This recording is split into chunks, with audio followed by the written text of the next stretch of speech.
السلام عليكم ورحمة الله. الحمد لله نستعين ونستغفره ونعوذ بالله من شرور أنفسنا من يهده له فلا مضل له ويضلل فلا هادي له وأشهد أن لا إله إلا الله وأشهد أن محمدا رسول الله. Just want to discuss basically, that the misconception that the word Allah is discussing the belief in something other than the creator of the heavens and the earth.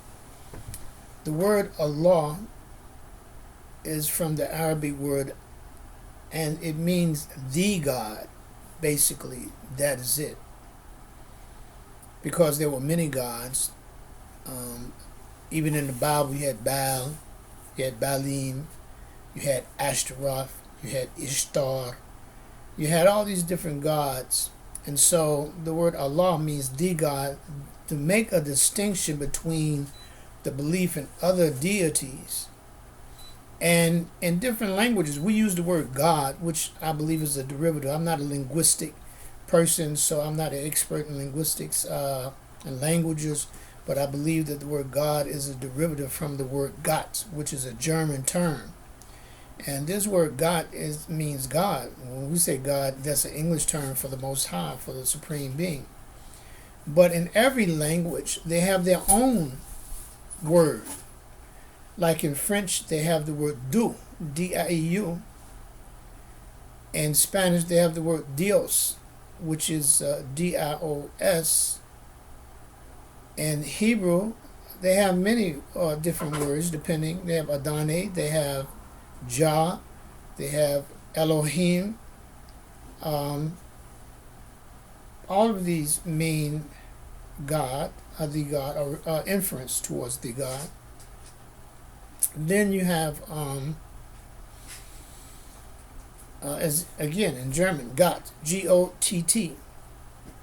And so, why do Muslims in a universal pattern, regardless if they're French, if they are Spanish, if they're English, they say Allah rather than saying Dieu? And they may say Dieu, but they still say Allah. They may say Dios, and they still say Allah. But why is it a constant in the Islamic community for the word Allah?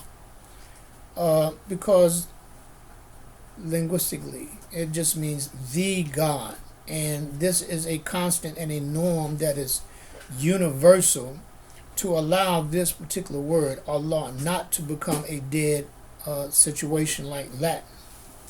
Latin was a language, and now it's basically a dead language, and is utilized basically informally only in formal rituals, primarily in the Catholic and Anglican churches.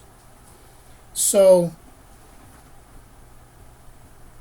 I wanted to clear that up, that when I first became Muslim, to utilize the word Allah was so foreign to me that I literally had to force and to reprogram and recondition myself to be able to say Allah without me feeling funny, without me feeling apprehension, without me feeling anxiety, because it wasn't normal to me. And the normal word for me, being that I had been a Christian, the normal terminology, and then the normal terminology of God, being that I speak English. So I had to go, and I had to say, fight my demons, my inner demons, and to get where I was comfortable saying the word Allah and understanding what Allah meant. And it just meant the God. If you look in the Bible of Isaiah chapter 44, you'll find it said, "There's no God but God." Chapter 42, of the book of Isaiah, "There's no God but God." So this is the cornerstone of Islam. This is the cornerstone of the belief of Islam, that there is no God but God. And this is found in chapter 112 of the Quran. Lam yakun lahu kufuwan ahad. There's none like him. There's none similar to him. There's none comparable to him. So we look at these things, and the word Allah just simply means, in English translation, the God. the one and only God. Which and I say this because you have much propaganda, you have so much hatred, you have so much misinformation, you have so many who proselytize that this is some other deity and so forth. And I wanted to clarify that those things are means of propaganda, they're means of misinformation, and they are misleading. And that is not what the word Allah means. It just means, in English translation, it means the God. The God of Abraham, the God of Moses, the God of Adam, the God of Melchizedek, the God of Jeremiah, Isaiah, Isaac, Ishmael, Moses, Joshua, Jesus, and finally the Prophet Muhammad, and all of humanity. So that is something. And as I said, who knows, every being, all of us, we have instructions. We have instructions, and what I've looked at more so is not the spookism, or not the spiritual aspect comes in there, but I've seen the more practical aspects of Islam. And you go back into the Old Testament, the 5 books of Moses, which is called the Torah, and you look at the books of Leviticus and Exodus and Deuteronomy, but especially the book of Leviticus, and you'll find the practical applications of following God's law, His instructions. We all have instructions. The TV has an instruction. The refrigerator has an instruction. This laptop that I'm talking on, it has instructions. And with these instructions come that is our obligation to get the best use of these appliances to utilize the instructions. As human beings, we know, and I've said this before, we know that a lot of us don't even follow the instructions for the TV. We don't follow the instructions for the phone. We don't follow the instructions for the laptop. So there's no wonder, and there should be absolutely no surprise that we don't follow the instructions that the Creator has given us in the Bible or the Quran regarding ourselves as human beings. That should not be a surprise, because we don't follow instructions for a lot of things. But the Old Testament, the New Testament, the Quran, these are instructions on how to better utilize our lives, how to get the best out of our lives, to minimize the drama in our lives. It doesn't stop drama. It doesn't stop problems. But what it does is that it minimizes the problems by following something that has us in harmony with the creation that is directly related to the Creator. So if we follow the Creator's amra, orders and injunctions and instructions, then we will be in harmony with the creation, and then we will have less resistance. And this resistance, we call this everyday terminology, we call resistance drama. So we will have less drama, we will have less resistance, we will have less problems. Psychologically, emotionally, economically, mentally, we will have less problems. The reality is that, again, we choose at many times not to follow the instructions. We go against the grain, and then we get upset when things don't go our way. I wanted to primarily just deal with that and understanding to those who are not Muslim, because those who are Muslim we already understand, but for those who are not Muslim, that to understand that this word Allah simply is just an Arabic word for the English translation, the God, or for the French translation of Dieu, or for the Spanish translation of Dios, or for the German translation of Gott, or for the Hebrew translation of Jah. Allah is an Arabic word for the God. And I wanted to get individuals to understand that this right here, the Quran, is a direct revelation to the Prophet Muhammad, who was a direct descendant of Ishmael, and who was a direct descendant of Kedah, who was a direct descendant of Ishmael. And in the Bible, you find the term Kedar, Kedar, some say, who stayed in the, as I said, the wilderness of Paran, which was also known in this day and age as Arabia. And then it became, in the 40s or the 30s, I believe, became Saudi Arabia after Abdul ibn Saud. But before that, it was just Arabia and wilderness of Paran before that. And so, even the prophet Jesus, he didn't speak Hebrew. He spoke Aramaic. And again, I'm not a linguistics, but I believe that Aramaic was a mixture of dialects, of Hebrew, Arabic, Semitic languages. And so it was not pure Hebrew that he spoke, and today the New Testament is translated into Greek, and Jesus didn't speak Greek. And the Old Testament is translated into Hebrew. And, of course, the Quran is in Arabic. So when we deal with these different differences, we understand that as time has gone past, that there are many misconceptions by the people who themselves follow or say that they follow certain beliefs. There are many misconceptions. There are many misjudgments. There's much misinformation, and therefore the fruit and the benefit that they could get, they're reluctant to attempt to get it because of all of the shields and all of the walls that they have put up based upon misinformation and propaganda. I only wanted to, tonight was to, and usually I do this in the day, but tonight I wanted to do this because I felt it was very important to not Muslims, but and maybe some Muslims, but basically not Muslims, but non-Muslims more so, to understand Islam is not a deen, a culture, because the word deen doesn't just mean a religion. A religion is a thing that is primarily dealing with, this is why sociologists call Islam a social religion, because it is not a religion full of rituals. When we say rituals, we're talking about, like the Eucharist, which is the communion,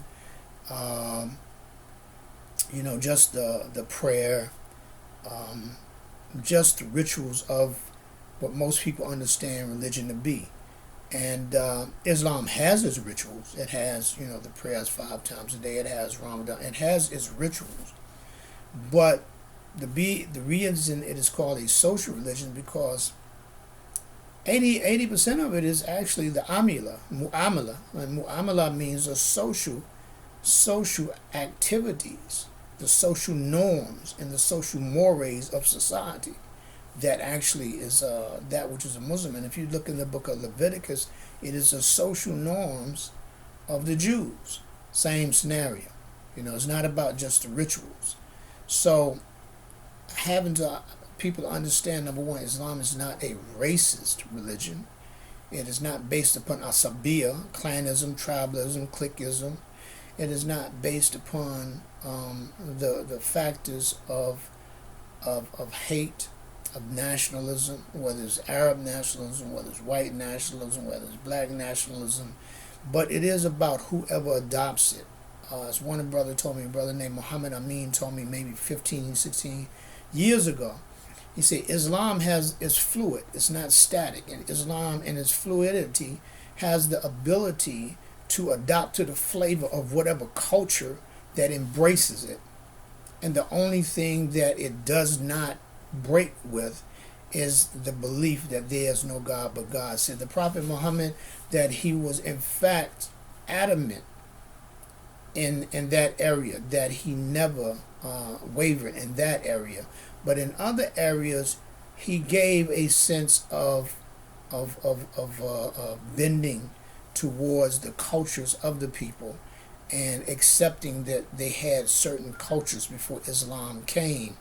And it was not prudent, neither was it necessary in order to have them to relinquish certain cultures that was part of their everyday lifestyles, as long as it was not in a diametrically opposed or in conflict with their principles and the values and the morals of Islam. And that is one of the many misconceptions that a lot of people have, that you have to get rid of. Give you a perfect example is the last name of a person. Many Muslims, when they become Muslim, they change their whole name. But in Islam, you don't have to change your whole name. You can change your first name and your middle name. You don't have to change your whole name, because of the simple fact that the same thing with adoption. As I talked about yesterday, in Islam, a Muslim who is adopted can never ever not know his mother or his father. It is binding according to the Quran that an adopted child would always know, which is diametrically opposed to the system here, would always know who his mother is and who his father is. And the Quran say, call them by the names of their fathers. So, because that young lady or that young man may grow up, and being that they do not know their father, they do not know their mother, that they would not know their family structure, and it unfortunately has happened where they may date a half brother, they may date a half sister, simply on the basis because of the lack of knowledge, that they do not know who their family is because of the adoption process. So the same scenario applies with the name. In Islam, a person could keep their last name, whether their last name was Hemphill, or whether their last name was Massey, or whether their last name was Williams. They could adopt an Islamic name, first name, second name, but it would be permissible simply that they would be able to, and other people would be able to acknowledge their genealogy and their connections to certain factors of a community, and therefore not out of ignorance end up marrying into or dating into. In Islam, we believe in marriage, we don't believe in dating, so that they would not marry someone that may be in effect a near relationship, a near kin person. So those are things that no racism, no crazy deities, only one deity, no hatred. Not saying that people don't have prejudices, people don't prejudge, people don't do these things, but the reason the Quran was sent was in order to get people to change the things that was in them. Not saying that they didn't have these things. I hear a lot of people say, well, I need to straighten myself up before I go to the masjid. Or I need to straighten myself up, and I'm not a Christian, but I'm just saying hypothetically, I need to straighten myself up before I go to the church.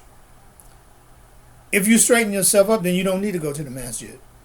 If you straighten yourself up, then you don't need to go to the church. The whole purpose of the masjid, the whole purpose of the church, is to help you straighten up. So that particular argument is actually a reverse piece of psychology that the shaitan is put on a lot of people to get them to actually not go, because nobody is going to be 100% of anything.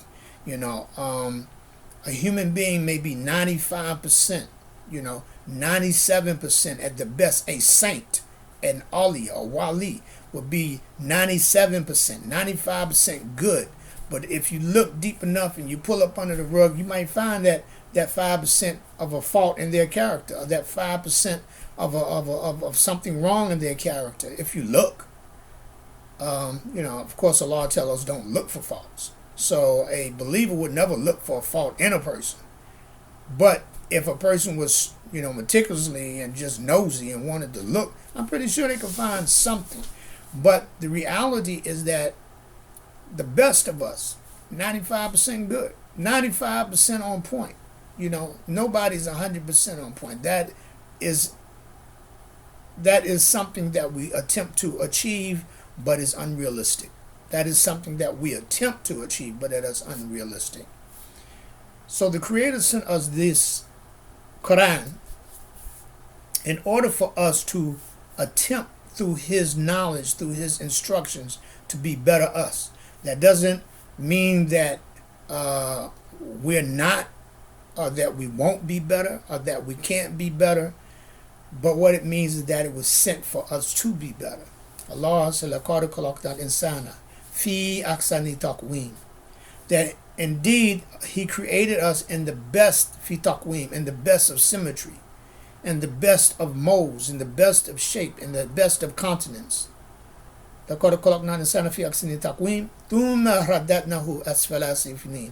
then we reduce ourselves to the lowest of the low through our thinking, because if they, as old people say that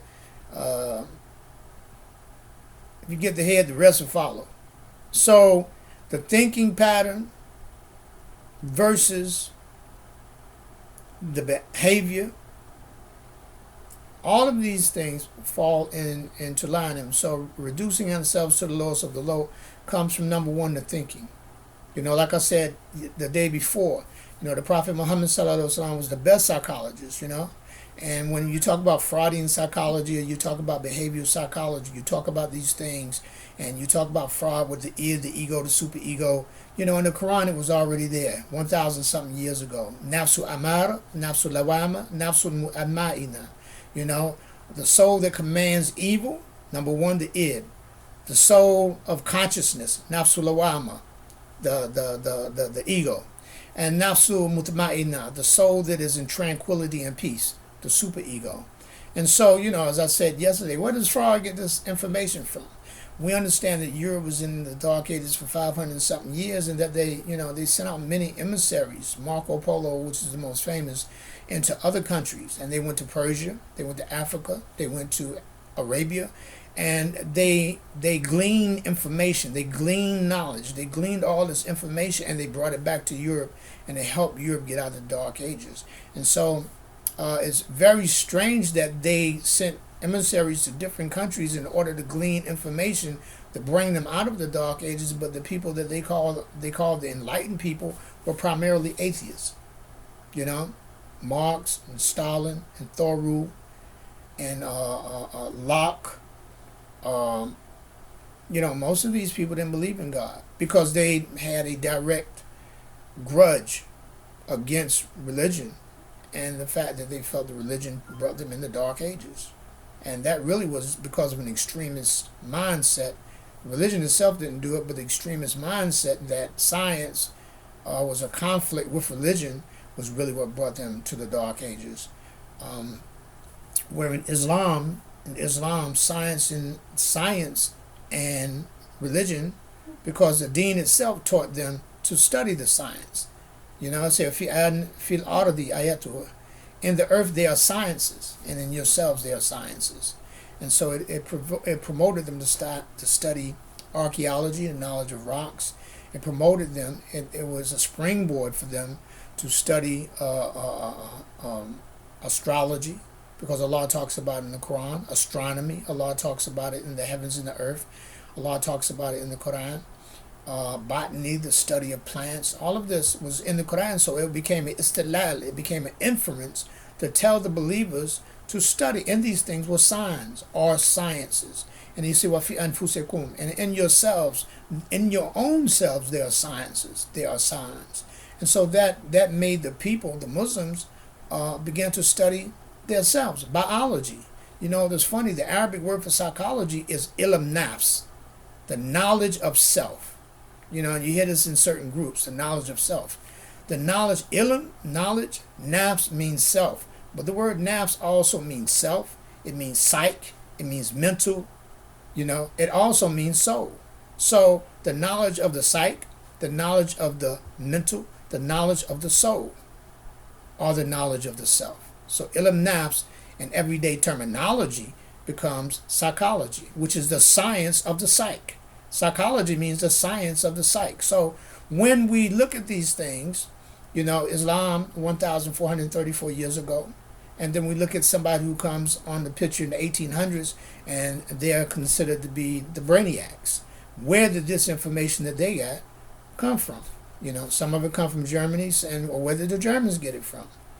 Some of it comes from Arabic. We look right now and we have our numbers are Arabic numbers. And if you look at the Arabic numbers, you will find that the Arabic numbers, the Arabic 3 looks just like a 3. Only the Arabic is up, standing up, and the 3 in English is sideways. The Arabic number of 2 is sideways when we use it in English. But if you look at it in Arabic, it's straight up and down. So, and we call them Arabic numbers. But nobody wants to give credit that it came from the Arabs themselves. But Islam doesn't teach Arab nationalism. Even though when we study a lot of the history of after the Prophet Muhammad, we study Abu Bakr, Umar, Uthman, Ali. We study Hassan and Hussein, Ali ibn Hussein, Muhammad Baqir, Jafar Sadiq, Musa al-Kazim. We study these people, and both in cases are Arabs and they are Persian.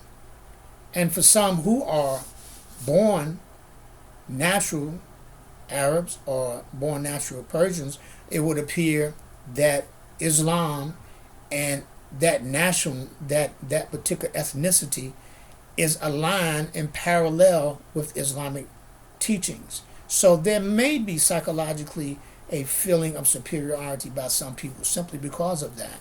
But in the end, the reality is that, as Allah says, none of us are more honored in the size of Allah except for those who are righteous. So nobody has a monopoly on being righteous or being the first Muslim simply because of their birth. That is not the case. What is the greatest is the character and the piety of the individual. And all of us at some point fall short. Inshallah, I'll close with this being said. Make dua for my family. Make dua for me. Ask Allah to forgive us for our wrongdoings. Help us, inshallah. And then the niyat is established, as I've said before, a halfway house to establish a social community for the believers and for all of humanity. Inshallah, in the neighborhoods, we want to be able to establish something for the community. Get a couple of hoopties and help people. Fi sabilillah, for the sake of Allah. So whatever that you can contribute, then alhamdulillah, and whatever you can, inshallah, just make dua for me. Make dua for my family. I want to send shout outs, inshallah, to my son, Eric Hammonds in New Jersey, and his sisters, Delilah, Shelby, and his cousins, Ronnie, and also to the Muslims in New Jersey and New York, the Muslims in Miami, the Muslims in Atlanta, the Muslims in the world over. And I want to send the barakats also to those particular Muslims in Yusuf Muhammad, Arshad, Aslam, in Ottawa, in Canada, and the brother who used to stay on 20 Sandalwood Drive. And sending salams to these particular Muslims right here, Imam Omar Shahid, Imam Sheikh Saad Adli, Sheikh Hafiz Bashir of Nur Huda, and Sheikh Saad Ali of Muslimin. I send my greetings to all of these brothers, to the brothers who are Wara Adli Hayth, who are behind the fences, and those brothers who are not the best of Muslims, but who sincerely believe in their hearts and in the belief in Allah subhanahu wa ta'ala. And more so, I send my greetings to all of humanity, regardless of what nationality and ethnicity you are. May Allah subhanahu wa ta'ala ease the situation in Ukraine. May Allah subhanahu wa ta'ala ease the situation of the brothers in Africa who are fighting amongst each other. May Allah subhanahu wa ta'ala please bless all of us and make us better human beings. And that was the whole purpose of the Quran, and that was the whole purpose of the Rasulullah, Habibullah, the beloved of Allah, being sent, who said that he came to teach us morals, who say he came to teach us the beliefs in akhlaq. So I say that, and I thank you for the opportunity to talk to you again tonight, and hopefully that I was able to clarify some of the conversations as far as the misconceptions and misinformation of Islam. It is only my intention to do so. And inshallah, if I can get up to 1,000 views, I only have a few at this time, but if I can get up to 1,000 views, then I would gladly, according to YouTube, I would gladly be able to dialogue with a live conversation with anyone who would love to dialogue with me in the conversations of the deen. And I take on all challenges on that particular area in a positive way, and look forward to that. So inshallah, if you can help me try to reach this goal of 1,000 views and 1,000 subscriptions by the grace of Allah subhanahu wa ta'ala and by the grace of humanity. And even though I talk about things that may be in the Islamic perspective, I say this, and before I leave, it doesn't matter if you believe in Islam or not. If you utilize the principalities of it, you'll be successful. Very simple. If you utilize the principalities of it, you'll be successful. The problem is, again, is we don't utilize it. We think we got more sense than God. We think we got more sense than Allah.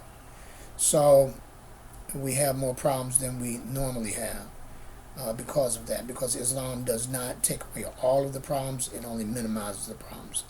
With that being said, I said, peace be upon all of you, with God's mercy, with His blessings, and with His forgiveness for our sins. Thank you for our opportunity listening to me. And inshallah, assalamu alaikum wa rahmatullahi wa barakatuh.